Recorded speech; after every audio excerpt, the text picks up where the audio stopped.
ایک دفعہ کا ذکر ہے، سردیوں کی رات تھی۔ رات کے 11 بج رہے تھے۔ پورا بازار بند ہو چکا تھا۔ ہر طرف خاموشی تھی، صرف ایک میڈیکل سٹور کی لائٹ جل رہی تھی۔ ہلکی ہلکی بارش ہو رہی تھی اور سڑک پر پانی جمع تھا۔ اچانک سی سی ٹی وی کی سکرین پر ایک سایہ نمودار ہوا۔ ایک دبلا پتلا لڑکا جس نے چہرے پر کپڑا باندھا ہوا تھا، آہستہ آہستہ دکان کی طرف بڑھ رہا تھا۔ اس کے ہاتھ کانپ رہے تھے۔ وہ چند لمحے رکا، پھر زمین سے ایک بڑا پتھر اٹھایا۔ یا اللہ، مجھے معاف کر دینا، اور اس نے پوری طاقت سے شیشے پر پتھر مار دیا اور میڈیکل سٹور کا شیشہ ٹوٹ گیا۔ میڈیکل سٹور کے مالک نے چور چور کی آواز لگانا شروع کر دی۔ آواز سنتے ہی آس پاس کے لوگ جمع ہونا شروع ہو گئے۔ لڑکا خوفزدہ ہو کر بھاگا، مگر بارش کی وجہ سے پھسل گیا۔ لوگ فوراً اس پر ٹوٹ پڑے۔ اتنی چھوٹی عمر میں چوری! شرم نہیں آتی؟ پولیس کو بلاؤ! لڑکا بری طرح کانپ رہا تھا۔ اس کی آنکھوں سے آنسو بہنے لگے۔ مجھے مار لو، لیکن پہلے میری بات سن لو۔ مجمع چند لمحوں کے لیے خاموش ہو گیا۔ ایک آدمی غصے سے بولا، کیا سنیں ہم؟ چوری کی ہے تم نے؟ لڑکے نے روتے ہوئے جیب سے ایک پرچی نکالی اور بولا، میری امی مر رہی ہیں۔ ڈاکٹر نے کہا تھا یہ دوا نہ ملی تو وہ نہیں بچیں گی۔ لوگوں نے پرچی دیکھی۔ واقعی اس پر مہنگی دوائیوں کے نام لکھے ہوئے تھے۔ میں صبح سے لوگوں سے مدد مانگ رہا تھا، کسی نے میری مدد نہیں کی۔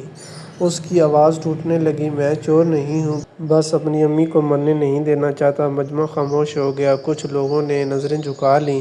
اس وقت ایک کالی گاڑی وہاں آ کر رکی۔ اس میں سے ایک مشہور بزنس مین حاجی سلمان باہر نکلا۔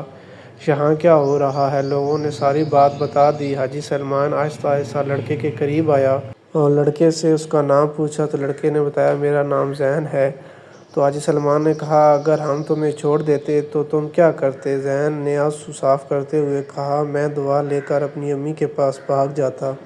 حاجی سلمان چند لمحے خاموش رہا، پھر اس نے میڈیکل سٹور والے کو پورے نقصان کے پیسے دیے اور دوا خرید کر زین کے ہاتھ میں رکھ دی۔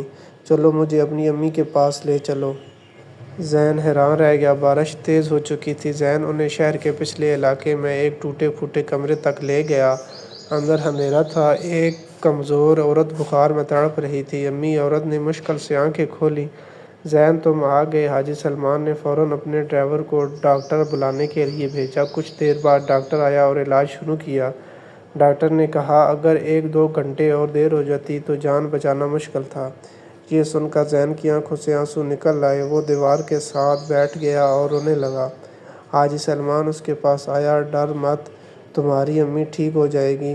زین نے دھیمی آواز میں پوچھا، آپ میرے لیے اتنا سب کیوں کر رہے ہیں؟ حاجی سلمان خاموش ہو گیا۔ پھر اس نے اپنی جیکٹ کی آستین اوپر کی۔ اس کے بازو پر ایک پرانا زخم تھا۔ 20 سال پہلے میں بھی تمہاری طرح تھا۔ زین حیران ہو کر اس کی طرف دیکھنے لگا۔ میری ماں بھی بیمار تھی، میرے پاس دوا کے پیسے نہیں تھے، میں بھی ایک دکان توڑنے گیا تھا۔ کمرے میں خاموشی چھا گئی، لیکن اس رات ایک آدمی نے مجھے پولیس کے حوالے کرنے کے بجائے میری مدد کی۔ حاجی سلمان کی آنکھیں نم ہو گئیں۔ اگر وہ شخص اس دن مجھے نہ بچاتا تو شاید آج میں زندہ بھی نہ ہوتا۔ زین خاموشی سے سن رہا تھا۔ حاجی سلمان نے اس کے کاندھے پر ہاتھ رکھا اور کہا، یاد رکھو، ہر چور برا نہیں ہوتا، کبھی کبھی حالات انسان سے غلط کام کروا دیتے ہیں۔ اگلے دن پورے شہر میں ایک خبر پھیل گئی، میڈیکل سٹور توڑنے والا بچہ گرفتار نہیں، اسکول بھیجا جائے گا۔ حاجی سلمان نے زین کی پڑھائی کا خرچہ اٹھا لیا۔ اس کی ماں کا علاج بھی شروع ہو گیا۔ کئی سال بعد ایک بڑے اسپتال کے باہر ایک نوجوان ڈاکٹر غریب مریضوں کا مفت علاج کر رہا تھا۔ اس کے کوٹ پر نام لکھا تھا، ڈاکٹر زین۔ اس وقت ایک غریب بچہ روتے ہوئے اس کے پاس آیا، سر، میری امی بہت بیمار ہیں، میرے پاس پیسے نہیں ہیں۔ ڈاکٹر زین چند لمحے خاموش ہوا اور پھر مسکرایا۔ ڈاکٹر زین نے اس بچے کے کاندھے پر ہاتھ رکھا اور کہا، پریشان مت ہو، آج تمہیں کوئی چوری نہیں کرنی پڑے گی۔ اور یہ کہتے ہوئے اس کی آنکھوں میں وہی رات زندہ ہو گئی جب ایک اجنبی نے اس کی زندگی بدل دی تھی۔ اگر اس طرح کی مزید ویڈیو دیکھنا چاہتے ہیں تو ہمارے چینل کو سبسکرائب کریں تاکہ آنے والی تمام ویڈیو آپ تک پہنچتی رہیں۔ شکریہ۔